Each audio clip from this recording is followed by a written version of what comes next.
Hello everybody, welcome to the first session of your second PUC NCERT chapter number 7, that is evolution. In chapter number 6 you have studied about that is DNA as well as RNA, how they are formed, what are the basic components. Now in this chapter of evolution you will be studying how were they formed or how the earth got evolved, how are we getting evolved from so many years, how the earth was formed, how the abiotic environmental condition became favorable to life forms and so on. So first we should know what is the evolutionary biology. So evolutionary biology means it is the study of history of life forms. Study of history of life forms is termed evolutionary biology. Now you might have a question in your mind, what is the necessity of evolution? So evolution is necessary so that variation in any organism can be projected, so that it can adjust to any type of abiotic condition as well as survive better in nature. So here we have to study about different theories which have been put forward by different scientists who have different point of view. Based on different scientist point of view, we have come to a conclusion that evolution have, as you study evolution, there are more pages to be turned, so that we have different phases, different steps as well as a very slow process we have come across in this evolution. Different scientists have put forward different theories based on different evidences what they have got. As I told, different scientists put forward different theories based on few of the scientific evidences which were available. So first theory regarding origin of life, that was theory of special creation.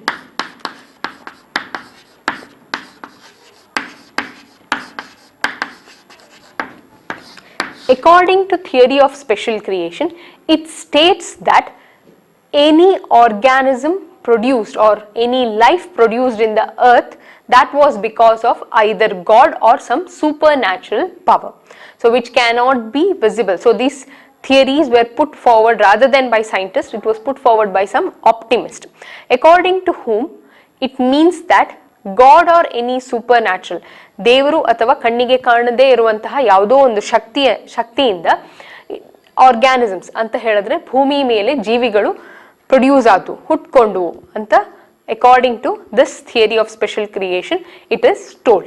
But this is normally not accepted because of different points of view of different scientists, as it is not having any scientific evidence.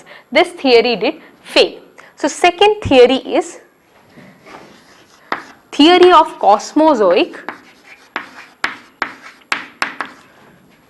or panspermia. According to theory of cosmozoic or panspermia, so it means that life was formed not on earth initially but somewhere in the space. So ಇದರ ಅರ್ಥ ಏನು ಅಂತ ಹೇಳಿದ್ರೆ, living ಆರ್ಗ್ಯಾನಿಸಮ್ಸ್ಗಳು spores ಅಥವಾ ಪ್ಯಾನ್ಸ್ಪರ್ಮಿಯಾ ಅಥವಾ ಕಾಸ್ಮೋಜೋಯಿಕ್ ಅನ್ನೋ ಫಾರ್ಮಲ್ಲಿ, micro organism ಫಾರ್ಮಲ್ಲಿ ಸ್ಪೇಸಲ್ಲಿ ಮೀಟಿಯೋರೈಟ್ಸಲ್ಲಿ ಸ್ಟೋರ್ ಆಗಿರ್ತವೆ. ಈ ಮೀಟಿಯೋರೈಟ್ಸ್ಗಳು ಅರ್ತ್ ಸರ್ಫೇಸ್ಗೆ ಸ್ಟ್ರಕ್ ಆದಾಗ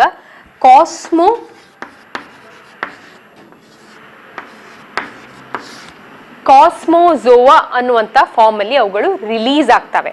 ಸೊ ಈ ಕಾಸ್ಮೋಜೋವಾದಲ್ಲಿ ಇರುವಂತಹ ಸ್ಪೋರ್ಸ್ ಅಥವಾ ಮೈಕ್ರೋ ಆರ್ಗ್ಯಾನಿಸಮ್ ಏನು ಮಾಡ್ತವೆ ಅಂತ ಹೇಳಿದ್ರೆ, they will give rise to a new organism. ಅವುಗಳು ಇವಾಲ್ವ್ ಆಗಿಬಿಟ್ಟು ಡಿಫ್ರೆಂಟ್ ಸ್ಪೀಷೀಸನ್ನು ಪ್ರೊಡ್ಯೂಸ್ ಮಾಡ್ತವೆ. That means what? Cosmozoic or panspermia theory states that the spores or the microorganism or cosmozoa or panspermia did contain the living forms which were available in the space and stored in the meteorites. Whenever these meteorites struck to the earth's surface, they would be releasing cosmozoa, that is nothing but the microorganism. These microorganisms which produced or which were released onto the earth's surface, whenever there was a favorable abiotic condition, they did give rise to a new organism, and different species was produced because of evolution of these different type of microorganism. Even this theory also did fail because it did not give clear idea about how did it produce different types of organisms. It was just a theoretical statement but not a practically applied one. So that is why even cosmozoic or panspermia theory also did fail. Next was third theory, theory of abiogenesis. So abiogenesis, abio anta helidre, bio andre life, A anta helidre non-living. So when it comes to theory of abiogenesis, according to scientist Aristotle, he did say that living forms were produced from non-living things spontaneously. So that is why this theory of abiogenesis, it is also termed spontaneous theory. So third theory is theory of abiogenesis, which was put forward by Aristotle, according to whom living forms were produced because of non-living things spontaneously. Because of this statement, this theory is also termed theory of spontaneous generations. Now according to this one, idra prakara ಏನು ಅರ್ಥ ಅಂತ ಹೇಳಿದ್ರೆ, ಯಾವುದೇ ಒಂದು organism ಹುಟ್ಟಬೇಕು ಅಂತ ಹೇಳಿದ್ರೆ ಅದು ನಾನ್ ಲಿವಿಂಗ್ ಥಿಂಗ್ಸ್ ಇಂದ ಮಾತ್ರ ಸಾಧ್ಯ ಅನ್ನುವಂಥದ್ದನ್ನ ಅರಿಸ್ಟಾಟಲ್ ಥಿಯರಿಯಲ್ಲಿ ಪುಟ್ ಫಾರ್ವರ್ಡ್ ಮಾಡಿದ್ರು. ಫಾರ್ ಎಕ್ಸಾಂಪಲ್, ಇವಾಗ ಭೂಮಿ ಅಥವಾ ಸಾಯಿಲ್ ಇಂದ it did give rise to organisms like snake, earthworm, ಆಕಾಶ ಅಥವಾ ಗಾಳಿಯಿಂದ it did give rise to flying insects as well as birds. So here all the environment, that is earth surface or the sky, all these are abiotic or non-living. From this non-living environment there was production of living organisms. That was the theory or the statement produced by Aristotle. Even this theory also did fail because it did not show any clear idea about production of different types of species from non-living things. So that theory, the theory of abiogenesis or spontaneous generations, also did fail. Next one or fourth theory was theory of biogenesis.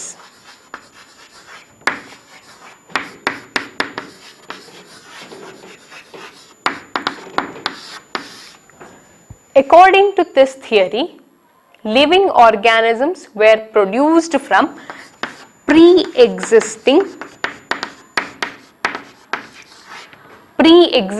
forms which do reproduce. According to this theory, that is theory of biogenesis, means that living organisms were produced by pre-existing forms which did undergo reproduction. ಅದರ ಅರ್ಥ ಏನು? Living organisms form ಆಗುವಂಥದ್ದು already ಹುಟ್ಟಿರುವಂತಹ organisms reproduce ಮಾಡಿದ್ರೆ, ವಾಪಸ್ ಅದನ್ನು produce ಮಾಡಿದ್ರೆ ಮಾತ್ರ. So to prove this theory of biogenesis, there were two scientists who did work on this. He did use different jars. In these jars he filled it with meat.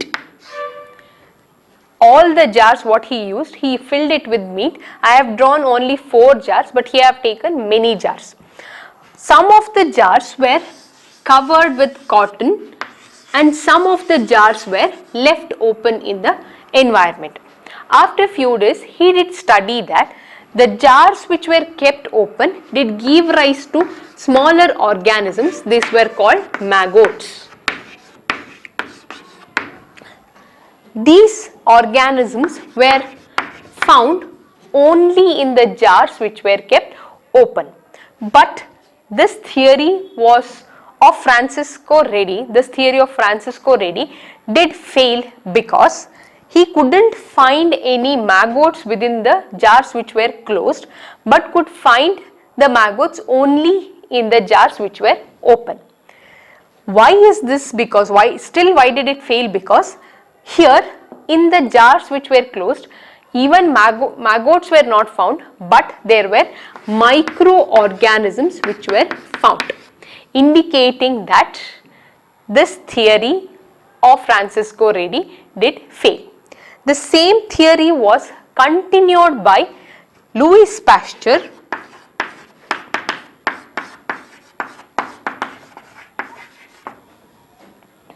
He did the same experiment but in a different form. So what did Louis Pasteur do is, he did take the same type of jar, but he did pass the heat at the tip of the bulb so that the tube started bending, and he kept the jar open and filled it with meat. After few days, what did he observe? That the meat was left uncontaminated without any maggots, neither microorganisms, because the microorganisms, all the dust were traced in the bent of the tube and did not reach the meat so that it can get contaminated, indicating that the theory regarding life is formed by pre-existing forms which do reproduce was proved right. Francisco Redi theory was also right, but he failed to explain that production of microorganism in the meat which was closed in the round bottom flask. So according to theory of biogenesis, it meant that life is produced, or the organisms or new organisms are produced by pre-existing forms of life which do undergo reproduction. When it comes to production of new organisms, what happens is there were two scientists which put forward their own theories. One was Francisco Redi. Francisco Redi did use some of the round bottom flask filled with meat, where half of the round bottom flask were covered with the cotton swab and rest of the round bottom flasks were left open. So in the round bottom flask which were left open, it did produce some of the insects called maggots, whereas the closed round bottom flask did not produce any organisms. But he failed to explain that even inside the closed round bottom flask there were microorganisms, or how were they produced. That was the point which was left unanswered by Francisco Redi. Later, Louis Pasteur did continue the same experiment regarding theory of biogenesis, but in his own form. He did use the round bottom flask, heated the base or the tip there so that the tube of the round bottom flask did bend. Once the tube was bent, he left the round bottom flask open and filled the round bottom flask with the meat. Once the meat was transferred there, it was left as it is untouched for many days.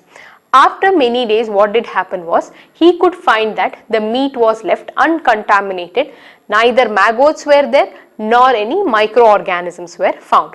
Most of the microorganisms as well as dust was collected in the bent of this round bottom flask, and the meat was left uncontaminated, indicating that life is formed only by pre-existing forms which were undergoing a process of reproduction. That is about the fourth theory, theory of biogenesis. So here we have come across a theory which indicates that how life might have formed.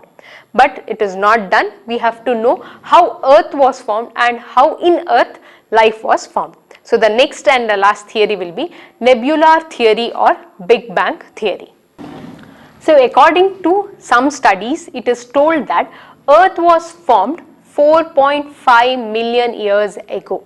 So here how it was formed is because there were some hot gases which is termed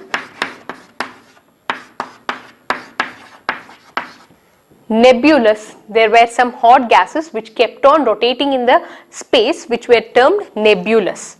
This nebulous, once the temperature was very high, it did bursted into smaller particles. Each smaller particle was termed nebulae. This nebulae is the initial form of the Earth.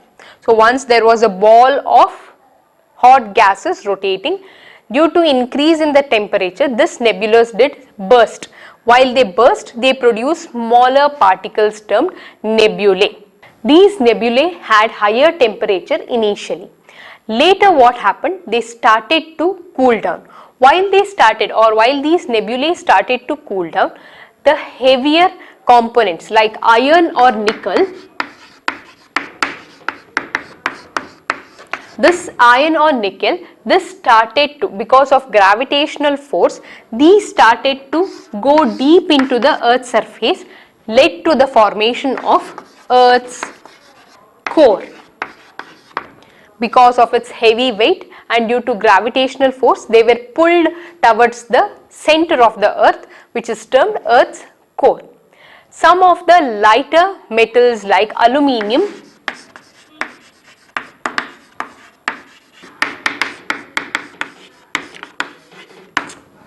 some of the lighter substances like aluminium and silicates did or retained in the Earth's surface and led to the formation of Earth crust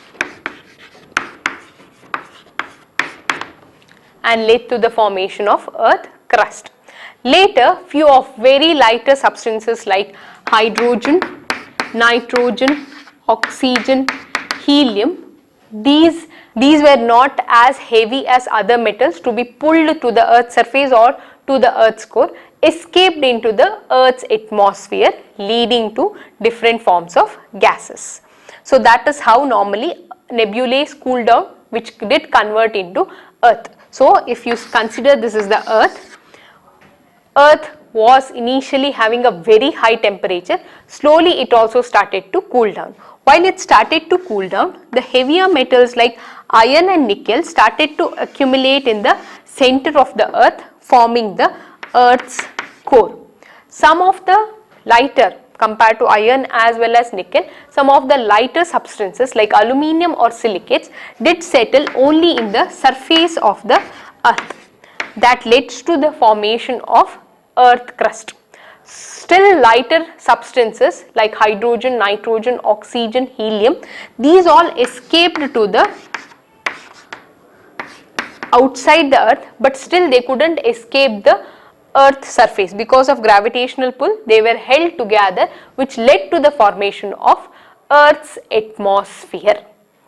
That is how Earth was formed through the nebulae.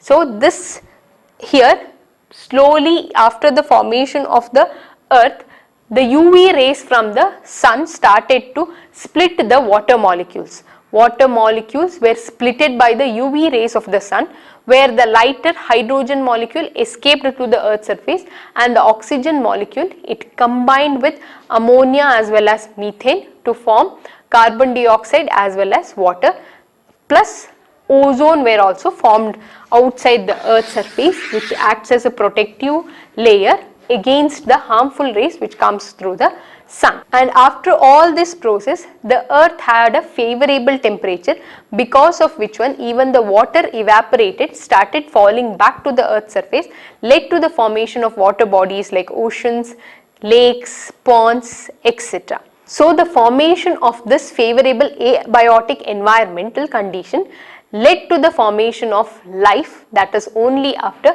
500 million years. So 4.5 million years ago Earth was formed, whereas life was initiated in that Earth only after 500 million years. Now this theory of Big Bang or Nebular Theory was put forward by a scientist called Immanuel Kant. According to Immanuel Kant, what did he say was, initially the Earth was not formed, but it was simply hot gases rotating in, which was termed nebulous. This nebulous once bursted to form smaller particles which were termed nebulae. These nebulae had a very high temperature and slowly it started to cool down. While it started to cool down, some of the heavy substances like iron or nickel started to accumulate in the core of the Earth, so which led to the formation of Earth core due to the gravitational force. Some of the lighter substances like aluminium and silicates accumulated the surface and led to the formation of Earth crust, where still lighter escaped the crust and led to the formation of atmosphere. The UV rays also helped in splitting the water molecules into hydrogen and oxygen. The hydrogen escaped into the atmosphere, where oxygen combined with methane and ammonia, which led to the formation of water molecules as well as carbon dioxide. Some of the oxygen escaped into the above the atmosphere, leading to formation of ozone. Once the abiotic condition were normal or the temperature started to cool down, the water vapors which were present in the atmosphere started to convert themselves into liquid form and came back to the earth's surface in the form of rain. So that is about how earth was formed 4.5 million years before and 500 million years before life existed in the earth. So that's about different theories regarding origin of life. So we did study 5 different theories, according to which one. First theory was theory of special creation, according to which life was formed because of supernatural power or God. Next is theory of cosmozoic or panspermia theory, according to which one the organisms were stored in the meteorites in the form of cosmozoic, panspermia or spores, which when struck to the earth did produce cosmozoa, and once the cosmozoas were released in the earth's surface in the favorable abiotic condition, they did lead to production of life. Different species were formed on the earth's surface due to evolution of this cosmozoa. That was second theory. Next theory is theory of abiogenesis. According to Aristotle, that non-living things produced spontaneously the living organisms. That is why this theory is also called theory of spontaneous generation or theory of abiogenesis. Next is theory of biogenesis, which was put forward both by Francisco Redi as well as Louis Pasteur. Why? Because it meant that life is formed from pre-existing forms of life. Through reproduction process, they produce the new forms. To prove this experiment or to prove this theory, Francisco Redi did use the meat as well as the round bottom flask, where half was left open and half were closed. The theory of Francisco Redi failed due to he couldn't answer why the meat which was left uncontaminated had microorganisms in it. Later the same experiment was continued by Louis Pasteur, who did use the bent round bottom flask to prove that microorganisms were also produced from their pre-existing forms. Last theory was Nebular Theory. It is not at all related to origin of life, but it is related to origin of earth. In this theory, it was told that the earth was nothing but the hot ball of gases, nebulous, which did burst to form smaller nebulae, and due to cooling down of the temperature, it did lead to formation of earth core, crust as well as atmosphere. 4.5 million years ago earth was formed, and only 500 million years ago life existed in earth, which was put forward by Immanuel Kant. So that's about theories regarding origin of life. Based on all these theories or Immanuel Kant Nebular theory, here there is one more scientist called S.L. Miller. He did put forward a particular form or an experiment based on which one he recreated the abiotic environmental condition which was present initially in the earth, to say that how life might have existed in the earth, which is famously called Miller's experiment. We'll study about this one, Miller's experiment. So there is a diagram regarding this Miller's experiment, a very important question for your examination. Either 3 marks only diagram will be asked, or 5 marks the whole theory as well as diagram will be asked. This was the setup put forward by S.L. Miller to represent the pre-biotic, that is before life was formed on earth's surface, pre-biotic environmental conditions on the earth's surface. In his setup, he did represent a round bottom flask with boiling water. So this did represent the ocean of that pre-biotic environmental condition, which was boiling at a temperature of 800 degrees centigrade. So this boiling water started to release the vapors. So water vapors were transferred into a spark discharge chamber or a electric discharge chamber. So the vapor from the ocean were transferred into the earth atmosphere. Now here the earth atmosphere will be represented in the form of a spark discharge chamber, which had methane, ammonia, water vapors as well as hydrogen. So all these gases form were present in the electric discharge or spark discharge chamber. Inside this, it was connected with electrodes. This electrode started the release of spark once all the gases were within the chamber. This spark represented the lightening of the prebiotic environment.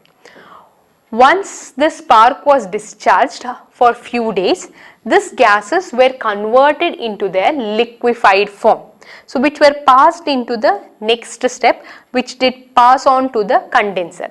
So, condenser has two outlets. So, the condenser will be like this. Hot gases from the electric discharge chamber were converted into their liquefied form. They were passed into the condenser. As I have told you, condenser has two outlets. When the water form or the liqueformed gases pass inside the condenser, there are two outlets. To cool the gases passing within the pipe, a cold water is sent from one region, a cold water is sent so that it cools down the inner hot water from outside. And once the hot water, the cold water gets converted into hot, it is sent out and fresh cold water will be sent inside. Here, don't get confused that the water or the liquefied form which is passed from the electric discharge chamber mixes with the cold water. There is no connection or no touch. The water will be flowing within the pipe and the cold water will be touching only the surface of the pipes, so that the inner gases will be cooled. Once the gases will be cooled, it gets completely converted into liquefied form and that will be trapped here. So, once the liquid was trapped here, it was collected and further examination was done, showing that this water contained organic matter. So, some of the organic matters were hydrogen, amino acids, some of the cyanides and few other organic substances which might have been the stepping stone for formation of nucleic acids. That is how life existed or initiated in the earth surface. Once again, to explain the Miller's experiment, the setup was similar to that of the prebiotic environmental condition in the earth surface. The round bottom flask with water represented the boiling ocean, which was boiling at a temperature of 800 degrees centigrade. So, here there was release of water vapors, vacuum was released from the side pump and water vapors were transferred into the electric discharge chamber, which represents the earth atmosphere. The electrodes did continuously pass the spark or electricity within the discharge chamber, which already had methane, ammonia as well as hydrogen. Along with the water vapors, when they were subjected to spark discharge for many days, they started to heat themselves, which were cooled by the condenser, which passed cool water inside and sent out the hot water outside. Once it was cooled, the gaseous form were converted into liquefied or water form. This was trapped in the chamber, which when examined did show some of the organic matters, did show amino acids, cyanides and some of the building blocks of life, which led to the formation of nucleic acid. So, this theory or Miller's experiment is also accepted even nowadays to prove that life existed or life formed in such form or such condition. So, that is all about Miller's experiment. So, today's class we did study about different theories regarding origin of life, theory of special creation, cosmozoic or panspermia theory, theory of abiogenesis, theory of biogenesis, Nebular theory as well as Big Bang theory, and finally we came to a conclusion that life or earth produced 4.5 million years ago and 500 million years ago life existed in earth. According to Miller's experiment, we made it clear that how earth once the earth was formed, what kind of environmental condition was present, and to this environmental condition how the life existed in the earth. That's all for today's session. Thank you.